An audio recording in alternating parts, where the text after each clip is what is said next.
Hi there, I'm Tom Spencer. This week on Central Texas Gardener, William Glenn from Garden-Ville grabs our imagination with repurposed finds that are inexpensive and fun. On tour, Paul Lofton relied on ingenuity instead of cash to turn grass into gardens. Daphne Richards shows off the latest bluebonnet, and Eric Pedley multiplies succulents for a wealth of free plants. So let's get growing right here, right now. Support for Central Texas Gardener comes from GeoGrowers, offering custom soil blends for lawns, gardens, xeriscaping, and organic landscaping supplies. More information at geogrowers.net.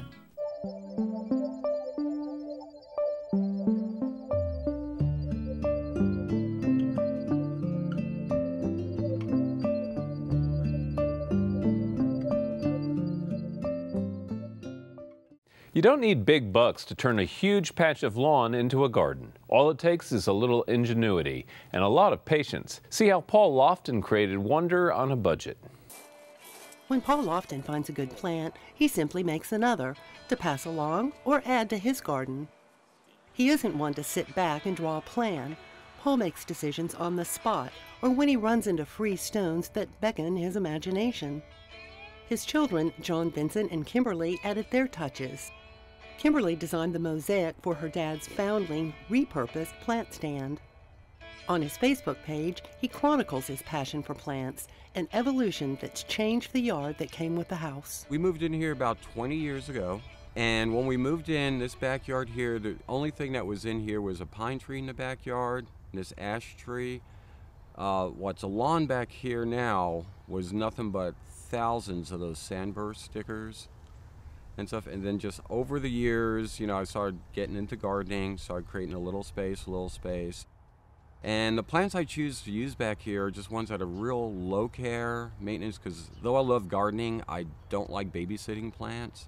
So they kind of like to have to survive me. So I have a lot of folks come over here and go, oh, you must be back here all the time working and tending the plants. Actually, he may be out in the garden, but usually it's to carve out another spot. As far as the pathways and stuff, a lot of people think I've sat down and planned this all out. I don't. I just kind of say, okay, I'm going to do this.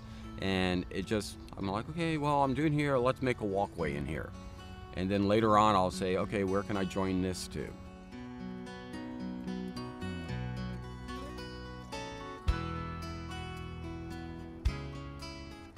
It's a half-acre lot. A lot of folks think it's a lot larger. And I try to have different seating areas because, especially in the summertime, it's like, depending if you want to be out in the sun or in the shade, I've got different seating benches and areas and stuff like that where you can sit, eat. And, you know, depending on what time of day it is, there's always a spot to go sit in the shade if it's hot, or if you want to sit in the sun.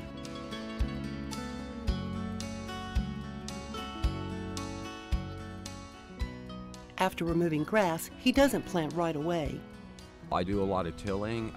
Usually when I create a new garden area, it's 1 year from when I start killing off before I even plan on planting, because one of the most important things, and I think it's one of the reasons I had some success with the gardens, is I know how important soil preparation is.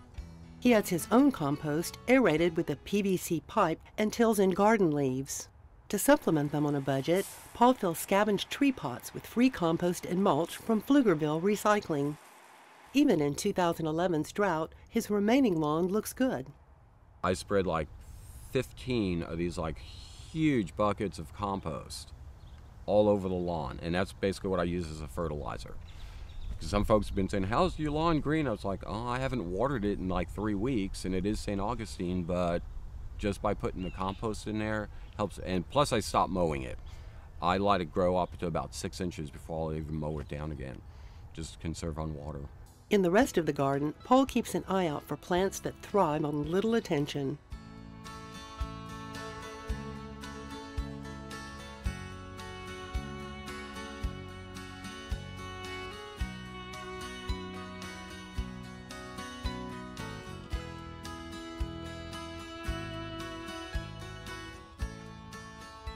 A lot of it's just trial and error, because I've also found sometimes you go to stores and they say, oh, the plant's xeriscape and stuff, and it's not, it's mislabeled or something like that.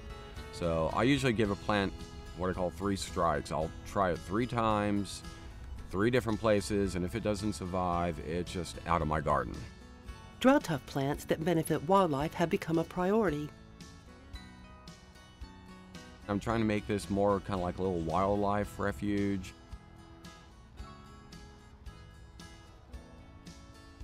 I've got friends all the time that just can't believe the amount of butterflies that'll be out here.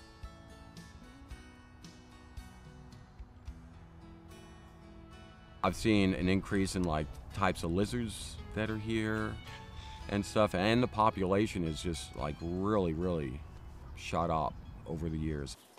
Many times he goes shopping at home by propagating some of his favorites, often to share with fellow gardeners like Matt Jackson. One propagation technique is with recycled water bottles as mini greenhouses. That's how I first started propagating, because again, I read on it and I'm like, I'm not going to go out there and miss these things all the time and this and that, it's too much. But I was like, oh, a little greenhouse, if I set it up right, and depending where I have it, I just leave the cap on, and once I've cut it, put it in there, it's nothing. It just sits there a couple of weeks, and if it's, you know, they start growing, you know it's rooted, and I go, yes. His daylily population exploded with help from his daughter. I've got probably about 50 to 60 named varieties, and me and my dog one time, I said, you know, so I started looking at pollination and took her out and I said, hey, let's cross-pollinate some of these. And I just showed her how, you know, I'm not into all the scientific names and all that. I just enjoy gardening. So I just told her, it's like, here, take the one with the pollen, you hold this, sprinkle that on there. And then she goes, which ones? And I was like, well, you know, there are dipods and tetrapods, something like that, and they have to meet the right thing. She goes, how do you know? I was like, who cares? Just take the thing, walk around. And she was like, okay, I'm gonna take this red daylily and blend it with, and I'm gonna do it on the purple one because the red and purple will look great. And I told her, I was like, yeah, I said, but the thing, from what I understand, I said, you'll have no idea of what it is. You could do a red and a purple and it could come out pink or orange because it gets into genetics. And we just went around for a couple, you know, when they were in bloom, because you had to do it early in the morning and stuff, because they're daylilies, they only last, the bloom lasts one day. We'd go out there in the morning, just kind of go out there, cross-pollinate a whole bunch.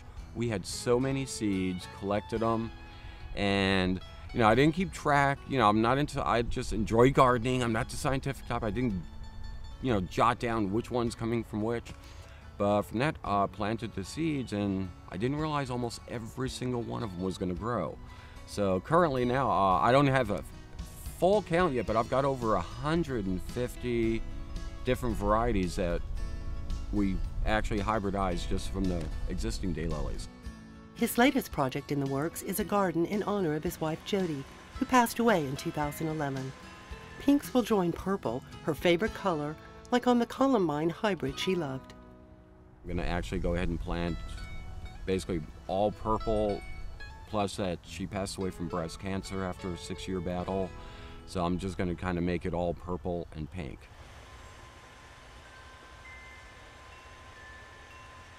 Well, thanks so much for sharing your garden with us, and we're going to continue with our recycling theme. I'm joined by William Glenn from Garden-Ville, and it's great to have you with us. Thank you for having me. You have brought a treasure trove of recycled objects that, of course, are good for Mother Nature when you recycle, right? Absolutely. It's something very positive with keeping things out of the landfill and using natural materials.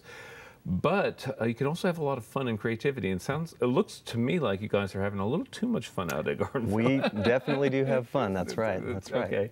Well, I want to dive in and show off some of the things that we're talking about here, and then we can talk about you know, how folks at home might try to do the same thing. The first things we're going to focus on are some pallets. Now, I know every nursery gets pallet load after pallet load of soils and materials, but you've turned some pallets into some beautiful shelving and other things. Well, thank you. Yeah, that's the inspiration, is just the sheer volume, and also they're free. It's a wonderful resource. They're sturdy. They're versatile. You can do lots of different things. You can do everything from shelves to planters to vertical gardens, lots of different options. And we're adjacent to a landfill. We're actually a subsidiary of a resource management company. We like to say responsible resource management. And so we get them all day, every day, and that was sort of the inspiration, was let's work with what we've got and maximize the resource. Well, in this particular case, it's you've painted the palette a beautiful bright color, and it certainly looks good hanging on a fence. Yeah. And then you can actually use fence palings too as a recycled material. That's right. And next to the pallet, you'll see a birdhouse there. And everything on that birdhouse is actually part of a brand we have called Restore Decor. Okay. That everything was diverted from otherwise ending up at the landfill. Okay. So it's beautiful for kind of every reason. I mean, it's environmentally sound. It's good for, you know, not a huge cost of goods for the business. Right. And it's obviously a mini habitat for our feathered friends. Right. So that's sort of the paradigm there is let's maximize what we've got. Why not? Absolutely. Well, you certainly have maximized in the case of the planter over my shoulder here. Right. This is really beautiful. I love this concept. And again, you know, if you want to garden for free, in a sense, or create a planter for free, why not just pick up one of the pallets that are lying around a nursery yard, might go to waste somewhere, right, and create something like this. And you filled it with beautiful winter annuals and other things. Yeah, I call that one limonata. It's an homage to lemonade. That's the clock was purchased. That one wasn't upcycled, but the snaps that you know, they work pretty well. You just put some landscape fabric, you know, make a curve in there, staple them down, glue them down, whatever you got. Right. And the purpose of demonstrating that one was just how easy it is. I mean, that one we didn't paint. You just pretty much turn it on your side, turn it on its side. Get those pieces of landscape fabric in it, and it's pretty much ready to go. Yeah, you know, good potting soil. And if you have a sturdy fence, you could hang it on the fence, or you could just lean it up against a wall. That's right. And create a kind of a space that way, just by defining the space. By you could use multiple pallets around you, and it'd be really cool. Sure. I love this, and also on a fence right behind you are containers that are held in place by a hose, right? Yeah, it's a hose clamp. Hose clamp, right. Yeah, and that one was really inexpensive. It's just standard terracotta pot, but maybe with a little bit more of an interesting shape. It's got that waist on it so that it can be held. But that one is just an herb garden. And if you're going to tilt like that, that was sort of an artistic thing, but you have to make sure you're using plants that are pretty adapted to not getting soaking wet, you know, so we chose rosemary, lavender, things that like to be a little bit dry between waterings. Right. And so that one's a really low maintenance, kind of I think it's a beautiful design. Yeah, I like the tilt to it too. And actually, you know, I looked at it immediately and thought, oh, I could water the top ones and the water would drip down to the bottom containers. So it's a way of capturing water dripping from the pots as well. That's right. And you'll see that with the first pallet, the blonde colored pallet, as well as the pipes that we're going to show. And that, you know, you can really maximize that water resource just with gravity. And if you think about a standard air conditioner can make up to 8 gallons of condensate a day. Right. Imagine what you could do with not even having your hands involved or watering. You could just be creative and innovative with those pipes. Right. Well, you referenced the one with the PVC pipes, and here you've cut a section out from a fence and you've hung split PVC, planted strawberries and other things in there, and this looks very clever. I love this. Thanks. I like to be described as such, although it's not too frequent that I am. But yeah, and it's got pecan hulls in there, which is also a byproduct of a food processing industry, and so it's a lot of recycled materials. But it's just to show the sort of dexterity of the you know, this whole spectrum of things that we've got that we don't necessarily think of as planters, but there's really no reason we can't. Right. Well, the crushed pecan hulls are a very light form of mulch, you know, and certainly, you know, some of the richest soils in central Texas are those pecan bottomlands around the creek. So imagine there's something good in there for the plants. There's something to it, and cats don't like to walk on it, so it can protect some of those. That's a very good tip. I like that very much. Well, another thing that y'all use there, and this is something I'm really crazy about, you did it in my last garden and got lots of rave reviews about it, and that is the use of crushed glass as mulch. And what really excites me about what you've brought today is you've got all this blue glass, which is, I mean, the browns and greens, sure, you know, lots of beer bottles out there, I guess, in the world, but this blue stuff is awesome. It's the holy grail. It's the one that everybody wants. You put an agave in the center of that, or just let it be. The way we chose to show it was also in an upcycled, I think they're part of a disc brake. Somebody's going to correct me, I'm sure. So this itself is upcycled as well. Right, and we poured concrete in one just to show that you could have a heavy-duty, you know, paver. Stone. Right, and let me lift this up so we can get a little clearer view of it. But And you've embedded the blue glass in the concrete when you've created this That's as well. right. And if you put a little bit of a lubricant in there, you can actually tap it out of that. So you can use it as a mold. So, yeah. Okay. Clever. Yeah. Very clever. I But love that. I love the blue just by itself. I mean, I would just have that sitting out, maybe have a, like agave perii is an excellent one. Yeah. Yeah. Yeah, you and I think alike. Anyway, well, I love this stuff, and you've brought a little collection of planters that really show to good effect, I think, the way this can look in the garden. And there's a benefit to using this as well. For these xeric plants that you're not going to be watering every day, having glass mulch on top is really it's very clever. It does reduce the amount of watering you need to do. That's obviously, right. It is a mulch after all. But a lot of plants, if you're watering them every day in the summertime, the glass is going to get blown around or it's going to settle down. But for these species that you've chosen, it's just perfect, I think. Right. Well, and it's also if you're watering it constantly, you need to be cognizant of the fact that you might be growing something you don't want to. But typically in the xeric beds, where these I think really show their beauty with the stoic sort of nature of a succulent, you're not worried about growing Bermuda grass around the base or some of those other things. Well, I think we're going to create a run on blue glass mulch at I hope so. And they're going to have to beat me to it, I think. But another thing that you've brought along, and I think this is extremely clever. Now, this is actually an apple crate, right? That's right. So for folks who shop, and you see these all the time now in the stores, especially in the big box stores. That's right. If you're buying by the gross or whatever, you see things like this. What have you created here? Well, this is just a little biodome to hold the moisture, to help get rooting done. And this was just a demonstration to show you don't need to take it to the nth degree. We don't use rooting hormone on these, and I probably get about 80% root. You're using the apple crate basically as a place to root cuttings from plants. A little These are greenhouse. Salvia leucantha, which is the Mexican bush sage, which is a great plant for our area.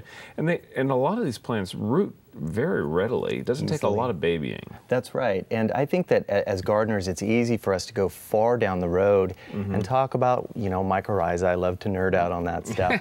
But, we got to foster, we sort of got to help people to get involved in gardening. And I think it can dissuade people when they don't have successes, And so I usually will recommend, try something like this. It's easy to root. Right. Here's a method. And then as you have success, it's encouraging, then you get another gardener, and that's what it's all about for us. Right. Well, it's a very exciting concept, and I'm sure that people are inspired by your use of materials as well as the products that you sell. And there's a full shopping experience at Garden-Ville, I'm sure, right? Absolutely, a full range of native and adapted plants, mulches, soils, composts, anything you need to get started or for the advanced gardener for sure. All right, and people can learn more at garden-ville.com. That's right. So we really appreciate you taking time to come along and sharing all this with us. It was a pleasure. Thank you for having me. Okay, well, again, William Glenn, Garden-Ville, it's great to have you on the program. And coming up next, it's our friend Daphne. Hi, I'm Daphne Richards, and this is Augie. Our question this week is on what to do with plants that have died back, with all the new growth now on the edges, leaving an ugly center. This happens a lot with perennial herbs and ground covers that are marginally evergreen here in Central Texas, since our winters aren't always cold enough to freeze them to the ground every year. And while some plants are completely wiped out by frost and freezes, other plants really need those frosty temps to kill back all of their top growth and make way for new, reinvigorating growth from their roots.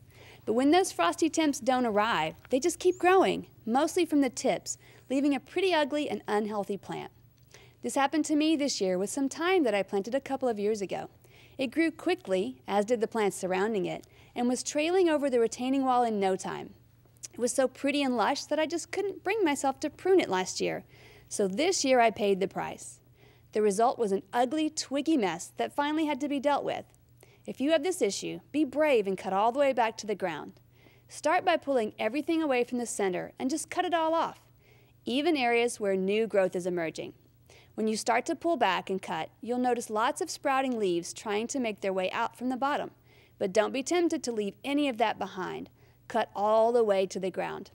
Even if you have one side that's relatively healthy and green, go ahead and prune that out too. The plant won't produce any new growth back in those old woody areas. It needs fresh, tender shoots to grow from. If your plant's struggling, you can cut it back anytime, but the fall's a great time for this garden chore. After pruning to the ground in fall, put the plant to bed for the winter. Cover the small twigs and bits of new growth completely with mulch. This will protect and insulate the plant and encourage it to concentrate on roots for a few months. And next spring, it'll take off like a rocket, refilling the space in no time. Our plant this week is a gorgeous new bluebonnet cultivar, Ladybird Johnson Royal Blue. This beautiful plant was just named a Texas superstar, and I don't think I have to tell you who it's named for. As you probably know, there are lots of different colors of bluebonnets, including pink, white, and even a deep crimson maroon. There are also a wide variety of blues, and this new cultivar truly is royal blue. It was originally found in a field among other bluebonnets, and Texas A&M AgriLife Extension specialists snagged some seeds and went to work. Bluebonnets are notorious cross-pollinators, so flower colors do not remain true unless selections are isolated. Since 2007, our researchers have been working to make sure that any seed of this new cultivar will be truly royal blue, and now you can purchase seed packets of this gorgeous wildflower. If you act quickly, there's just enough time to still plant from seed in late fall.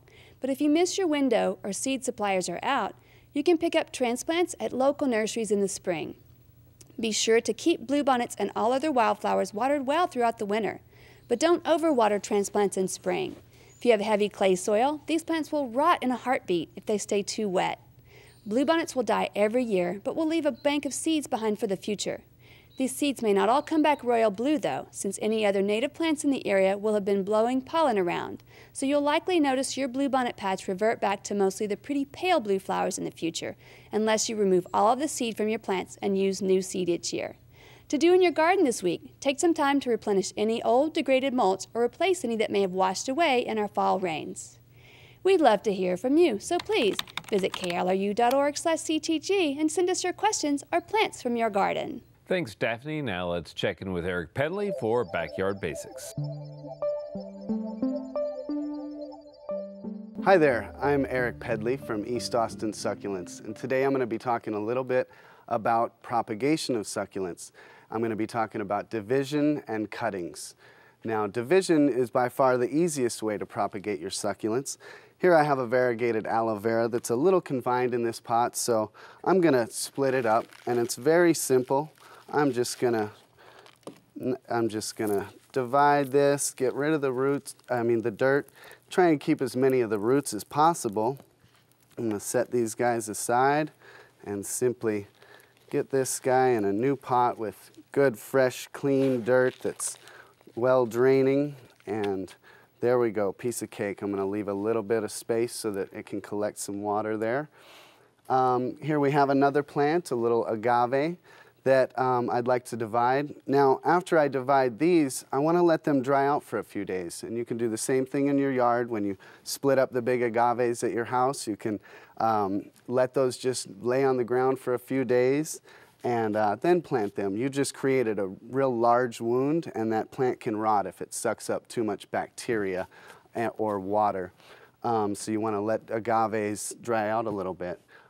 Here we have a plant that I don't want to divide yet. This is a very nice plant, and it's so variegated that there's not very much chlorophyll in each of those little babies. So I want to wait until those are at least 1/3 the size of the mother plant, and then I can go ahead and divide those so that they have a better chance. Another great method of propagating is by cuttings. And here you can see a plant that I cut a little while ago, and it's branched several times. So that's a great way to make several more plants, and I can give those away to my neighbors so that they don't hate me for playing loud music all the time, or I can just make more plants for myself. I'm just going to make a nice cut so that I have at least an inch or so where this can set out some new roots. Now, this is kind of a treasure of a plant, so what I'm going to do with this is just stick it in perlite for a little while. I'm just going to let that dry out for a couple days. I could just set it on its side, but I might get the plant to be a little bit misshapen if it sits for too long. So perlite is a great way to leave your plants sterile and have your cuttings have good success rate. Now, a plant that I don't really need to have too much callus thyme is an ice plant. I can just cut these very easily and stick them. Just cut them and stick them. Same with sedum. I'm never worried about these rotting on me, so I'll just cut these and stick these all around the yard. And you want to keep your cuttings moist. Just like kids, they can't drink as much as adults, so you just want to keep your cuttings moist every once in a while and not water thoroughly like your adult plants. Now here's an arrangement that is so old and overgrown. What I want to do is just cut this guy up, and I can make him clean and nice again like this arrangement I have here. Here's another great kalanchoe that I've cut several times, and now it's branched and bushy, and I've taken all those cuttings, and after a while those cuttings will set out nice roots and be a great plant that will go on forever. With Backyard Basics, I'm Eric Pedley. Find out more at klru.org/CTG and find us on Facebook. Next week, add a little magic with fairy gardens and terrariums. Until then, I'll see you in the garden. To learn about today's program, watch online and follow CTG's blog. Check out klru.org/CTG.